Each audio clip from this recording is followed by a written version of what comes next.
they would need definitely to be trained, I would say, in some aspect of the law. We've had instances where fathers will be in possession of the children and the police will come and say, all right, no matter before the court, they'll tell the father, we come to take the child, the mother has automatic custody to the child, and things like that aren't true. So, and I mean, this isn't the bash the police, because there are many good police officers, I mean, who take pride in what they do, who are very approachable, who are very humane, who assist. When I call the station, if a father needs assistance or if a child needs assistance, I mean, they're on top of the ball. And then it's more in the minority you would come across some police officers who just don't follow protocol, or sometimes just don't know what they are to do or what they're supposed to do. So it's not a hit the police service per se. I would never do that. I mean, because they are very helpful. I mean, the police youth club, I mean, we partner with them at the Kunupe police station as well. So there are police that are really concerned, community police that are trying to be more involved. Sometimes they need to be made aware of certain things, and I think once we bring certain things to the forefront, they'll be made aware of it. And I mean, they'll provide a better service. And I think that's the thing. It's about serving the public as well. That is what's important. Yeah, many times people remind us that it's police service as opposed to police force, and the change in focus that those two words can bring. But you spoke of instances, but I guess the latest one that has been making headlines is the treatment to the single father, or let me not say single father, but the father, the parent of the young man who unfortunately drowned in the storm drain. In terms of like bringing that home and talking to the specific circumstance, can you give us a little more info about that? Right. But I think, I mean, I even heard Minister Hines speak about it as well. I think that in that particular instance, whereas I understand the protection of children is paramount and important, I mean, we need to understand sometimes the matter we're dealing with. You need to understand the mindset the person can be thrown in as well. This definitely would be heartbreaking. It would be a position where the father might assume guilt on himself, a position where he'll have the weights of the entire nation judging him without knowing the entirety of the story, and a number of things, a number of elements. And I think the police need to consider that sometime. Yes, they may have been given instruction from higher authority to charge and what so forth, but I think we must use our humane approach. And even if the authorities higher should have taken that approach, where it comes to at least allowing them the capability to at least go through the burial process, grieving process with his family, instead of immediately, because the information that we have is that immediately as the body was found, he was charged. He didn't get a chance to grieve with the family. This had an impact on the family members themselves. I've been in close contact with them, and it's been challenging. It was the information we have from even members of the prison service. I must publicly thank them. I mean, they gave us full updates on how he was doing, and they counseled with him when he broke down on the day, and they've been treating with him. They've been taking care of him at the infirmary, at the prison for the entire weekend. I had welfare officers with him, counseling and treating with him inside of there. That's the information that we received. And I mean, there are officers, both in the prisons and the police service, I mean, that do empathize with his position and are trying to help him, right?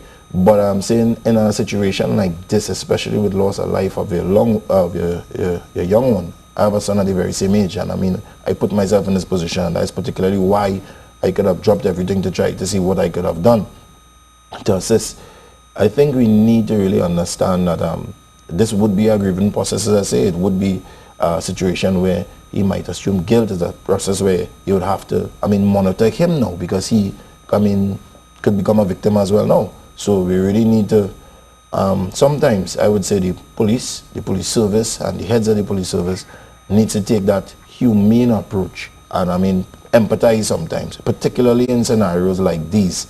Yes, we understand the importance of child protection, and I mean, this, however, is a great lesson for, I mean, the state entities, and even for us. When I say state entities, I mean like the Children Authority. Sometimes we've called them at times, and said single fathers have called and complained that children are, I mean, I have a voice recording with a little girl calling her father saying, "Mommy locked me up alone and she gone to work."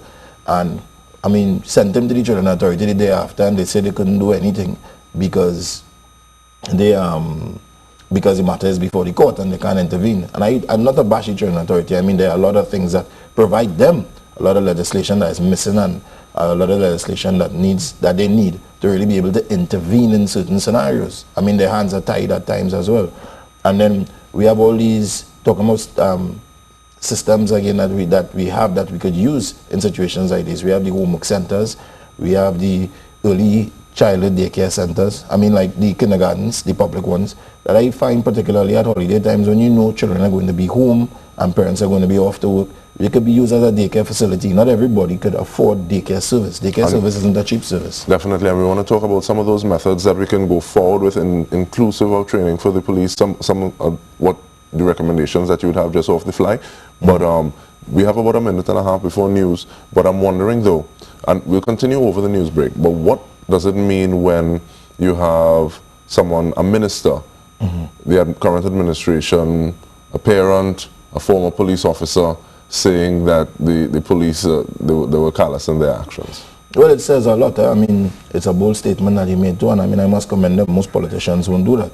I mean, because I think he's the MP for the area as well. So he had interaction with the family. And as a father himself, I mean, we would know, we'd feel it, we'd understand. And any parent should understand the position that he's currently in, the father is currently in, and empathize with that. So, I mean, I understand exactly what he says. I mean, the law is actually here to serve us, not masters over us. So he made a lot of sense when he said that. And I mean, whatever was done for what particular purpose. But I mean, the police service needs to really be more humane, particularly in instances where you can see, I mean, the father would have been in a really distraught position. Prison wasn't the best place to have him at that point in time. We are discussing or continuing the discussion of police treatment of single parents with Rondell Fields, Single Fathers Association of TNT President. Now, Mr. Fields, I'm wondering, because Prime Minister Rowling, his address last night, he actually specifically mentioned supporting the police, making sure that they get what they need to do their job, but at the same time holding them accountable to, well, high standards and the best service, seeing that police service is part of the name. What are your thoughts on that? And that's exactly that. He keeps saying the word over again, is the service that they provide. I mean, there could be so many different types of training mechanisms. I'm not even aware of what they use to train them. And they may be good mechanisms, but I mean, they could train a dog to sit as if the dog going to sit. So that's the thing, and I think it's all about the police really being mindful of their motto, protect and serve. And I think they really won't have a problem. I said there are many police officers who are mindful of this, and I mean, it's that much more. I mean, I could kind of empathize with the service as well. I mean, it's different people you're meeting at different times. Some people you have to be guffed up at, some people you have to be delicate with. So it's like a mix of emotions. Then sometimes some people can handle having power as well. That's something we have to be realistic about. So when they get the chance to have power, sometimes they abuse it. Others comfortable with having power, understand the power they have, and in other words, they don't abuse it, they don't take advantage of it. So it's dealing with the personality of that particular officer sometimes. So sometimes it's more than just the service. Sometimes it has a lot to do with the person. So I think they need to be reminded, every police officer, of their duty, of their motto, of their mandate to society. And if they truly want to, I mean, be the best police service, I believe that they will comply. I think there's a much greater psychological component than there used to be. Not that you wouldn't have to deal with people as individuals, but the way you talk about striking that balance and knowing that, okay, this is how I'm going to be treating with this person because this is the vibe, this is the energy that I get from them, as opposed to something else. And even for better or for worse, the fact that we're in an age where information is a lot more available, it can be spread so much quicker, and sometimes it can be taken out of context because we don't know. That's it. And I think the members of the police service need to be continuously educated. I mean, because things develop, even lawyers, doctors, everyone continuously educate themselves. They have to continue to do that as well. I mean, there must be paradigm shifts in your temperament, the way you behave, the way you treat people. You have to be able to adjust to the society as it adjusts.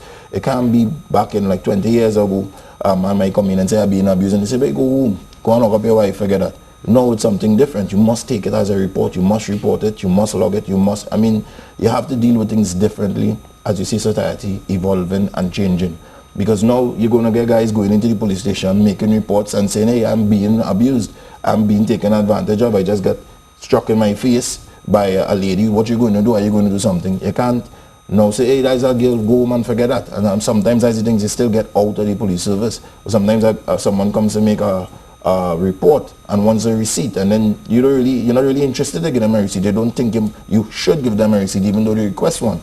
So I think, as I said, it has a lot to do with the police educating them, continuously educating themselves. It has a lot for them understanding that, all right, service, as you said, is better than force. At times they must use force. I mean, they have to, but I mean, service is critical and important for them accomplishing their job. We have time to continue that education system in terms of continual training when we see that we want to have police work longer hours, overtime, and just literally putting more boots on the pavement. We have time to do that? We have the resources?